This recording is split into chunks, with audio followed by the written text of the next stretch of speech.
खुलुमबाय स्टुडियोआव आं उदांस्रि मुसाहारि फैगासिनो दङ 10 मार्चआ रायजोनि लाख लाख आइजोफोरा फैगौ 10 मार्चखौ माब्ला सफैगोन नेगासिनो दङ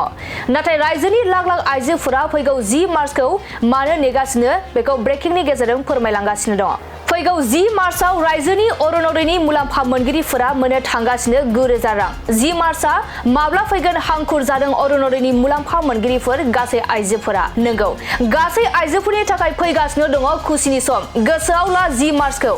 रायजोनि अरुणोदयनि मुलाम्फा मोनगिरिफोरनि थाखाय 5 सानल'सै साफ्रोमबो मुलाम्फा मोनगिरि आइजोफोरा 10 मार्चआव मोननो हागोन 9,000 रां नंगौ अरुणोदयनि मुलाम्फा मोनगिरिफोरनि एकाउन्टआव गासै 9,000 रां जमा हाबगोन गिबि मन्त्रि डक्टर हिमन्त बिश्व शर्मानि फोसावनाय 20 फेब्रुआरियाव होनो गोनां मुलाम्फाखौ 10 मार्चआव होनो थांखि लादों गिबि मन्त्रि डक्टर हिमन्त बिश्व शर्माया फैगौ 10 मार्चआव 8,000 नि जायगायाव 9,000 रां मुलाम्फा मोननो हागोन साफ्रोमबो अरुणोदयनि मुलाम्फा मोनगिरिफोरा फैगौ 10 मार्चआव रायजोनि अरुणोदयनि मुलाम्फा मोनगिरिफोरा मोननो थांगासिनो 9,000 रां 10 मार्चआ माब्ला फैगोन हांखुर जादों अरुणोदयनि मुलाम्फा मोनगिरिफोर गासै आइजोफोरा नंगौ गासै आइजोफोरनि थाखाय फैगासिनो दङ खुसिनि सम गोसोआव ला 10 मार्चखौ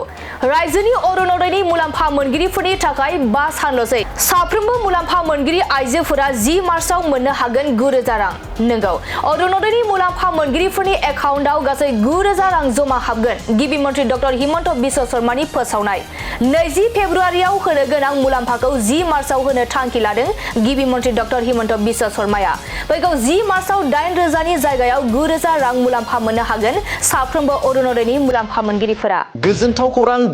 खौरां नोंथांनि गथ'खौ गुनगोनां फरायसा खालामनो सानदोंब्ला बे समाव दतमा UN एकाडेमिया लानानै फैदों प्रि एडमिशन नंगौ नोंथाङा थारखौनो खोनादों गुनगोनां फरायसा दानायजों लोगोसे बयनिबो सुबिदानि थाखाय दतमा UN एकाडेमिया लानानै फैदों प्रि एडमिशन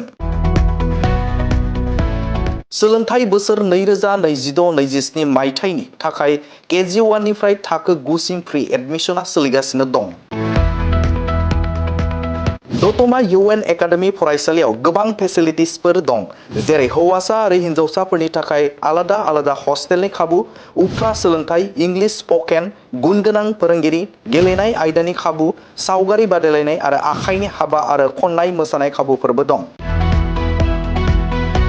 अब्लालाय नोंथाङा मानोथो गोबाव खालामबावनो थाबैनो नोंथांनि गथ'खौ मुं थिसनहैदो गोबां बाथ्राखौ मिथिनो थाखाय दतमा UN एकाडेमिनि नैबे 7002660387 जानबुं नाम्बारनि गेजेरजों जगाजग खालामदो दतमा एकाडेमि दतमा क'क्राझार